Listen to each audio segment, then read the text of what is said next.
भगवान का वास। किसी गांव में एक संत घर घर जाकर भिक्षा मांग रहे थे। घूमते घूमते संत एक दुकान पर पहुंच गए। दुकानदार से भिक्षा मांगने के लिए संत उसके पास पहुंचे। दुकान में बहुत सारे छोटे बड़े डिब्बे रखे हुए थे। दुकान की सजावट बहुत अच्छी थी। संत उसकी दुकान देखकर बहुत ही प्रभावित हुए।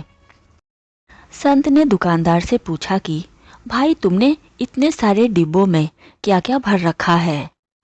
दुकानदार ने जवाब दिया कि घर के लिए ज़रूरी सभी चीज़ें हैं, किराने का सामान है, मसाले और अन्य चीज़ें हैं। संत ने एक डिब्बे की ओर इशारा करते हुए पूछा कि भाई, उस डिब्बे में क्या है? दुकानदार ने कहा कि उसमें तो लाल मिर्च है। संत ने दूसरे डिब्बे के बारे में पूछा तो दुकानदार ने बताया कि उसमें नमक है। इस तरह संत ने दुकानदार से कई डिब्बों के बारे में पूछ लिया। दुकानदार संत के सम्मान में उनके सभी सवालों का जवाब दे रहा था। तभी संत ने अलग रखे हुए एक डिब्बे के बारे में पूछा कि उसमें क्या है, इसे अलग क्यों रखा है? दुकानदार बोला कि उसमें राम है, इसलिए अलग रखा है। ये बात सुनकर संत हैरान हो गए। उन्होंने सोचा कि डिब्बे में राम कैसे हो सकते हैं। संत ने ये बात दुकानदार से पूछी। दुकानदार ने कहा कि जिस डिब्बे में कुछ नहीं होता है, यानी जो डिब्बा खाली होता है, उसके लिए हम यही कहते हैं कि उसमें राम है। हम डिब्बों को खाली नहीं रखते हैं। ये बात सुनते ही संत आश्चर्यचकित हो गए कि इस दुकान वाले ने कितनी बड़ी और गहरी बात कह दी है। जिस बात को समझने के लिए मैं इधर उधर भटक रहा हूँ, वह बात इतनी आसानी से इस व्यक्ति ने समझा दी है।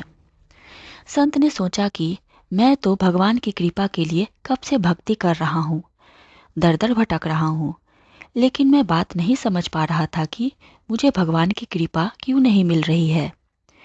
जब तक मेरे मन में बुराइयां हैं, मेरा मन फालतू बातों से भरा हुआ है, तब तक मुझे भगवान की कृपा नहीं मिल सकती। भक्ति का आनंद लेने के लिए सबसे पहले मुझे मेरे मन को खाली करना होगा, तभी उसमें भगवान आ सकेंगे।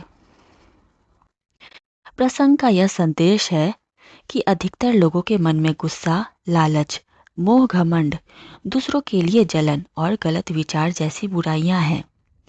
तब तक हमारा मन भक्ति में लग ही नहीं सकता। भक्ति में मन लगाना चाहते हैं तो हमें सबसे पहले इन बुराइयों को खत्म करना होगा। जब मन शांत और पवित्र हो जाएगा तो भक्ति में आनंद भी मिलेगा और भगवान की कृपा भी मिल जाएगी। आशा करती हूँ ये छोटी सी कहानी आपको पसंद आई होगी। कहानी पसंद आई हो तो वीडियो को लाइक करें, शेयर करें और चैनल को सब्सक्राइब करें। धन्यवाद।